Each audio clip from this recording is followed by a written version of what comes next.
Shri Gurubhyo Namah. Hari Om. Om Sahana Bhavatu Sahano Bhunaktu Sah Viryan Karavavahi Tejasvinabdhitamastu ma Vidvishavahi. Om Shanti Shanti Shanti. So the previous upaya we called it as Ana upaya, and Shambha upaya we said we cannot practice that. Only a matured yogi can practice that.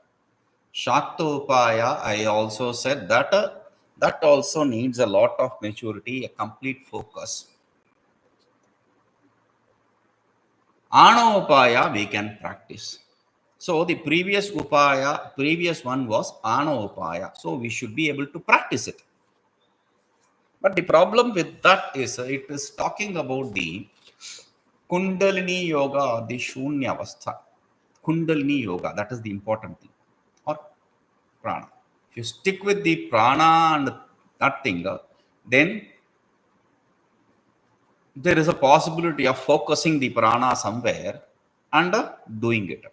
If you are talking about the Kundalini, then there is no point of doing that, because Kundalini is a practice which should be done in the vicinity of, in the close proximity of the Guru, because otherwise it is going to be a big pain. Thing is, it is not necessary also. See, you have to remember one thing. Not all these 112 dharanas are for everyone. Whatever is, like japa itself is good enough. That is what I keep repeating. We'll see something about japa also here. But the point is, japa itself is good enough. We don't have to get into any of this. For people who are practicing these things, to give them, for people who practice Kundalini, for giving them some information on how to proceed, this is useful. See, a person who is practicing Shambha upaya, not practicing, there is no practice. The Guru teaches and he is over. So, for Shambha upaya people, or for Anupaya for that matter, there is no need for any of this. He cannot practice anything else. Once the Guru teaches, his story reads the end, over. There is no story there. The end comes. The end card comes. Now, for the people who practice the Ana upaya and Shakta upaya, there is a possibility of practicing these. All the 12? Maybe some of them. How? Because since he needs to practice something, there is some interest in, okay, why not I try that? Why not I try that? Why not I try that? He'll understand all that comes to the same end. All the practice leads to the same end. So he understands that. Okay. So here, the Ana upaya, though it is Ana upaya, since it is talking about this Kundalini and all that, we are not doing it. We are not practicing it. Okay. Wherever we can practice it, I will explain that. Now, next, 11th one. Kapālāntarmano nyasya tiṣṭhanmīlitalocanaḥ krameṇa manaso dārḍhyāt lakṣayellakṣyamuttamam. kapālāntarmano nyasya tiṣṭhanmīlitalocanaḥ krameṇa manaso dārḍhyāt lakṣayellakṣyamuttamam. By focusing the mind in the space inside the skull, with the eyes closed, when you stay with your eyes closed, tiṣṭhan means to, by sitting in a posture also.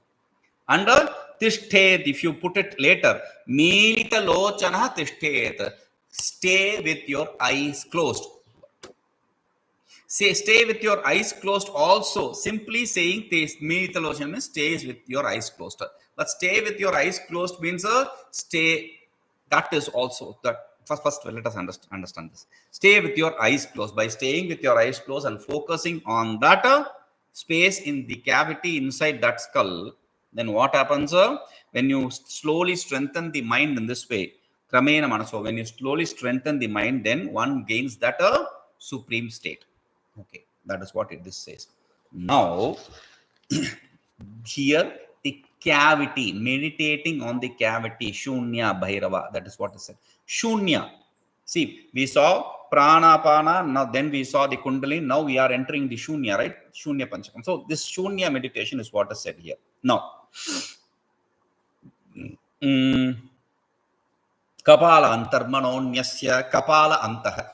Kapālāntah. What is kapāla? Kapāla means the place where the head joins, the skull joins, three or four, whatever, the frontal lobe, this, that, this, the joins here. So wherever that joins, that is what is called as a kapāla. In science, they call it as cranial cavity. So inside that, there is a coronal suture. It's a gap, small gap. So in that gap, you have to meditate. Okay. We don't have to bring in all these scientific technologies. When you touch your head, there is a small gap there, a small place where there is a softness. That is where your sushumna nadi, the madhyanāḍī, the madhyadasha, it comes to an end. That is where the prana and apana comes to an end. So in that point, there is a gap. In that gap, which is effulgent, we have to meditate. Manaha krutva, placing your mind, focusing there. What happens? Mano nyasya, when you focus your mind there, then Kapala also has another interpretation. We will come to this. Kapala also has another interpretation in the Tantra. It's a paribhasha. They say, ka shabdena parashakti palakasya sanyaya shivashakti samayogam kapalam paripachyate. What is Kapala? Ka shabdena parashakti palakaha shivasanyaya shivashakti samayogam kapalam paripachyate. What is Kapala? Ka pala. There are two words. Ka pala. Ka means Parashakti. Pala means Palaka, the protector, the one who is Shiva. So, Ka Shakti, Pala, Shiva, Kapala means Shiva Shakti Aikya. The identity of the union of Shiva and Shakti. That is what is said by Kapala. Okay? And in Yoga Sutra, it is very beautifully said. This Kapala meditation is said in Yoga Sutra in Sanyama. When you are discussing about the Sanyama, Trayamyekatra Sanyama, there he says, Murdha Jyotishi Siddha Darshanam. Murdha Jyotishi. When you meditate on the light, the effulgence in the Murdha, this also is talking about, it's not just a Shunya void, because Shunya void is a Bhairava. Bhairava is effulgent. So prakāśa. So when you meditate on that jyoti, what happens is siddha darshanam. You gain the, Yoga Sutra says, you gain the vision of the great accomplished people. When you meditate on that murdha jyotishi, that light there. Now, there is another place. Why should you meditate upon that? It says mano nyasya. Placing your mind. Placing your mind means how? Placing your mind means not just focus, but with also the idea that there is Shiva Shakti Aikya or Shiva Shakti Abheda. So, how do you say? See, the Vimarsha, the creation is called as Vimarsha. And it is said, Shaktayosya Jagat Kritsnam Shaktimanstu Maheshwaraha. In the Tantra Shastra, it is said, Shaktaya Asya Jagat Kritsnam. Jagat, the whole world is Asya. Bhairavasya Shaktaya. It's Bhairava's Shakti, Vimarsha, expands. And who is the one who is the wielder of that Shakti, that power? Maheshwaraha. Shaktimanstu Maheshwaraha. This is a text, this is a quote from Tantra text, but Upanishad also has a similar statement. Mayam tu prakritim vidyat mayinam tu maheshwaram. Shvetashatra Upanishad says, Mayam tu prakritim vidyat. Know the Maya, Shakti to be Prakriti, Jagat. And Mayi, Shaktiman as Maheshwara. Similar thing. Okay. So when you understand that the vimarsha is nothing but the Shiva himself, Aikya. So that is what is the end game, right?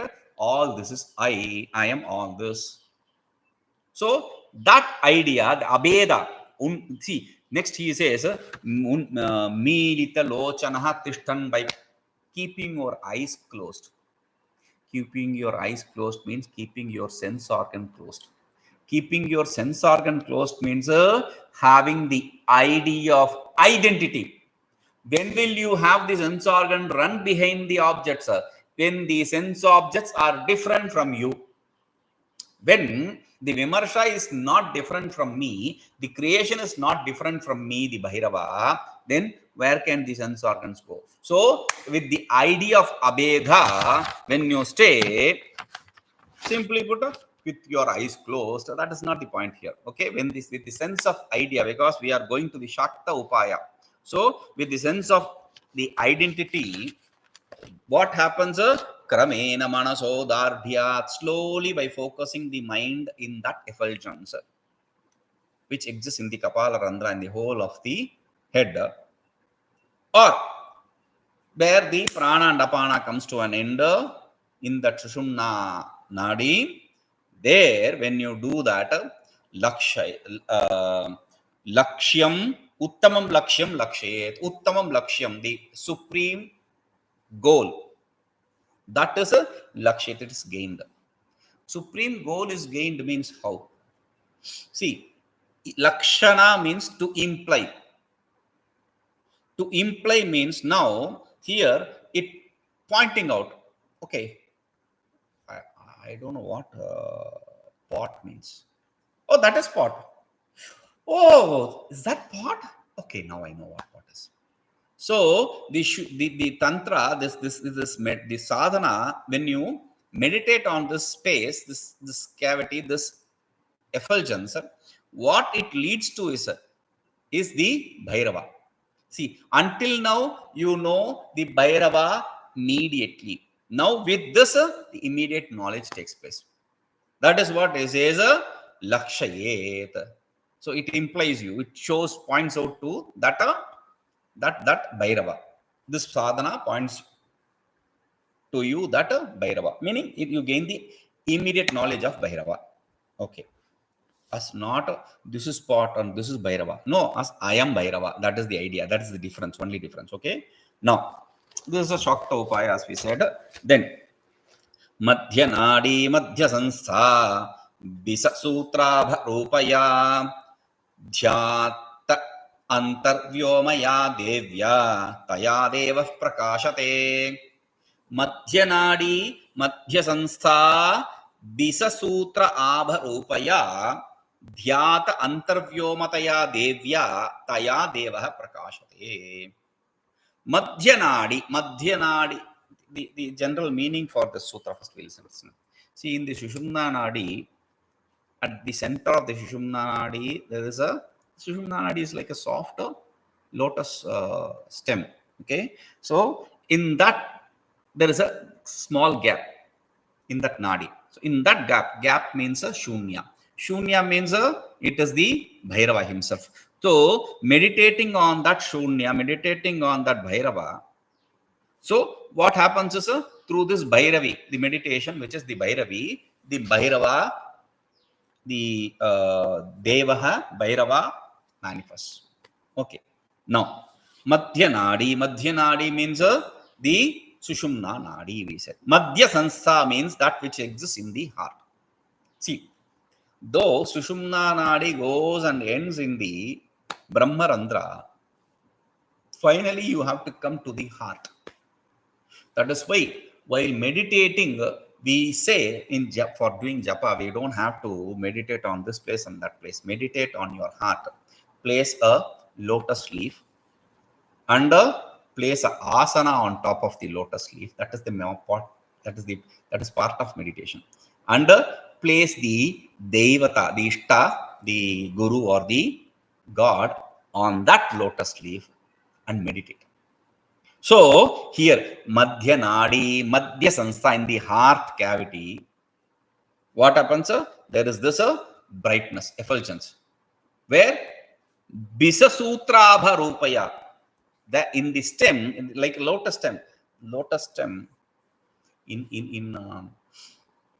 in south they don't use lotus stem for anything. In north they use lotus stem, they call it kamalgadda. They use it for pickles, they use it for veggies, making vegetables. And this Kashmiri is also used, they call it nadru. So they also use the lotus stem for making a vegetable. Maybe kind of the curry, the in South India we call it more korambo. They make it a similar kind of stuff with that. Okay, and that is very soft, though it looks very hard.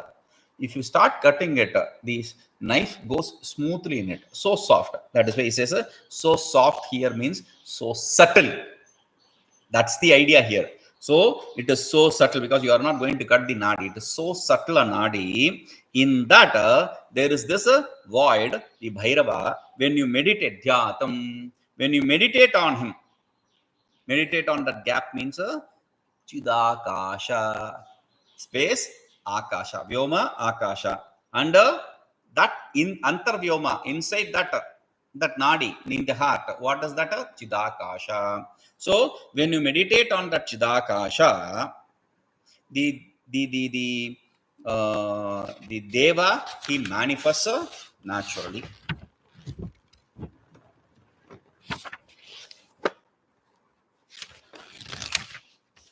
It is said in the tantra the same thing. Tada tasmin mahavyomni pralinasya shibhasvare saushupta padavan mudaha prabuddhasyadanadritaha. When you meditate on this state, this great big effulgent state, then when the bhokta merges with the bhogya, when the experiencer merges with the experienced, then what happens?